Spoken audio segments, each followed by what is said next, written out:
আসসালামু আলাইকুম সম্মানিত viewers, welcome to my YouTube channel and Facebook. এখন আপনাদের আমি দেখাবো বাচ্চাদের স্কুলের শর্ট প্যান্ট। পিছনে হয় রাবার, সামনে হয় বেল্ট। অল্প সময়ে কিভাবে কাটা যায় এখন আমি শিখাবো ইনশাল্লাহ। চলেন, প্রথমে আপনার কাপড়টাকে ঠিক ইস্ত্রি করে নিতে হবে যাতে কোনো প্রকার কুচ না থাকে। আমাদের চ্যানেলে সকল প্রকার ডিজাইন থাকবে, সব কিছু ডিজাইন পাবেন ইনশাল্লাহ। লাইক করবেন, শেয়ার করবেন, কারণ আপনার একটি শেয়ারে অন্যজনের শিখার ব্যবস্থা হয়ে যাবে।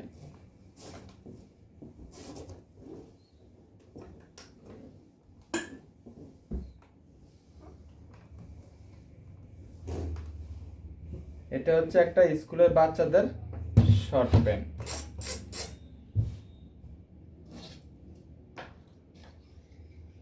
প্রথমে উপরেরটা দাগ দিয়ে দিবেন।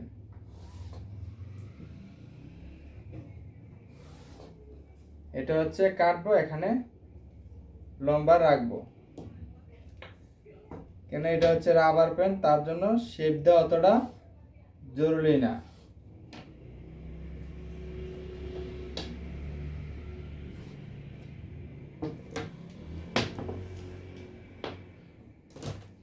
প্রথমে দিবেন এটার লম্বা, বেল্টের জন্য 16 ইঞ্চি বাদ, দেন 16 ইঞ্চি এটার লম্বা। হাই দিবেন 20 ইঞ্চি।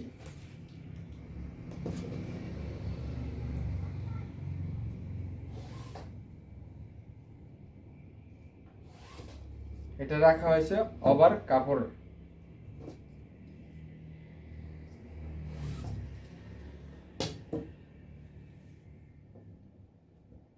ছাব্বিশ ইঞ্চি এটার কমর, 1 ইঞ্চি হচ্ছে সেলাই রাখা, কারণ যখন এই 1 ইঞ্চি কাপড় সেলাই করা হবে সম্পূর্ণটা প্রয়োজন পড়বে। 1.5 ইঞ্চি দিবেন এদিকটা।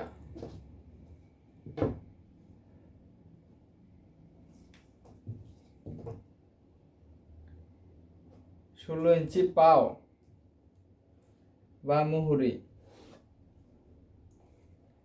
এদিক দিয়ে হালকা করে একটু ডালু দিবেন।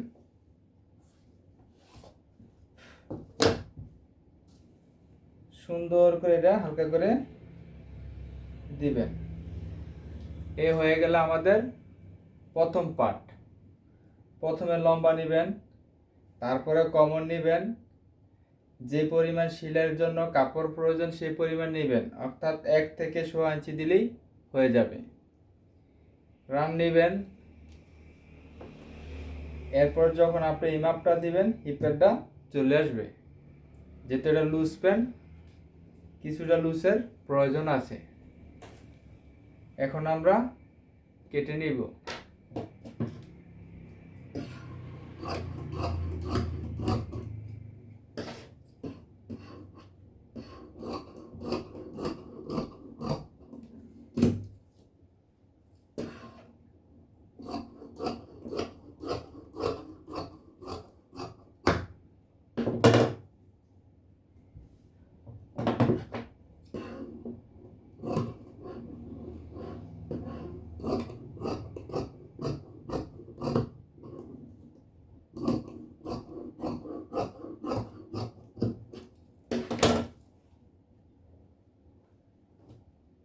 তার পরবর্তীতে যখন আপনার এই সাইডে কাটা শেষ হয়ে যাবে, কাপড়টা ঘুরাই দিবেন, তাহলে অতি সহজেই হয়ে যাবে।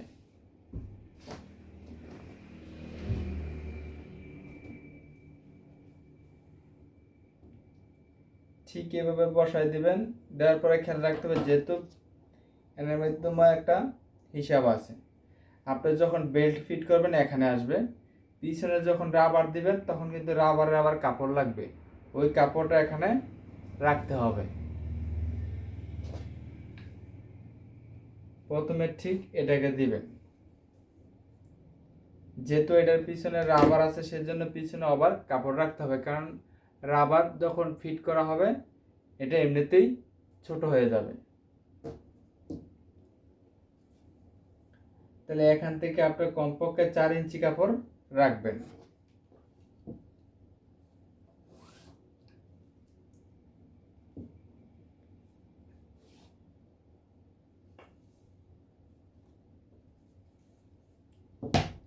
এদিকটা দিবেন কমপক্ষে 2.5 ইঞ্চি থেকে 2.5 ইঞ্চি দিবেন, কেননা যখন অরিজিনাল প্যান্টটা এই সাইজের হবে, কাটা সেলাই কাপড়টা হচ্ছে এইটা, যেহেতু এটা পিছনে রাবার আছে সেজন্য ওভার 4 ইঞ্চি ধরতে হবে। তারপর ঠিক এভাবে আস্তে আস্তে এটা দিবেন। এই হয়ে গেল আমাদের ব্যাক পার্ট কাটিং এর ফিটিং। এখন আমরা কাটবো।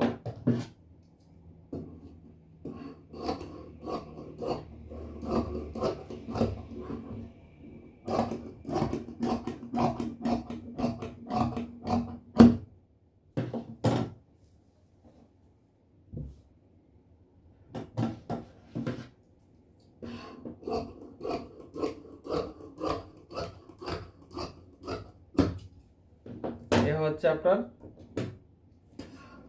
ব্যাক পার্ট কাটা হয়ে গেল। অথবা আপনি এখানে একটা কাজ করতে পারেন, যদি আপনি মনে করেন পরবর্তীতে লুজ বাড়াবেন তাহলে এখানে কাপড় রাখা যাবে। আর যদি মনে করেন না যে কাপড় রাখার দরকার নাই, আপনি কেটেও ফেলতে পারেন। ধরুন আমি কাপড়টা রেখে দিব আপনাদের বোঝানোর জন্য।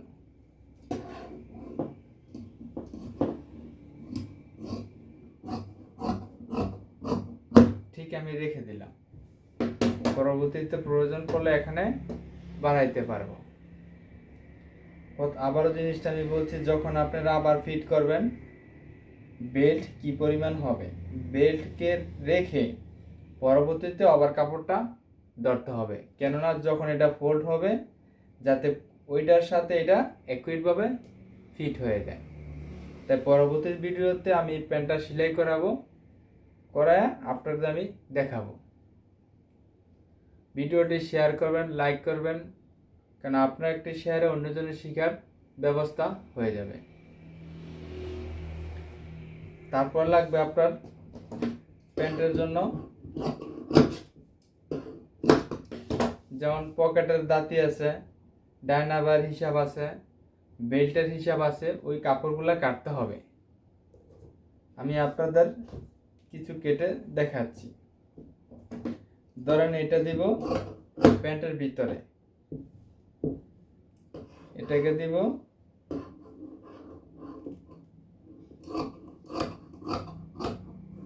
ডায়না,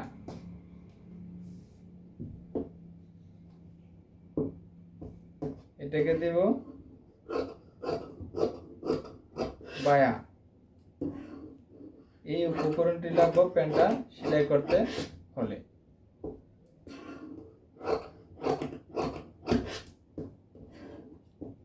পরবর্তীতে লাগবে পকেট আর বেল্ট, তাইলে হয়ে যাবে। তাই ভিডিওটি শেয়ার করবেন, লাইক করবেন, আমাদের পাশে থাকবেন। আল্লাহ হাফেজ।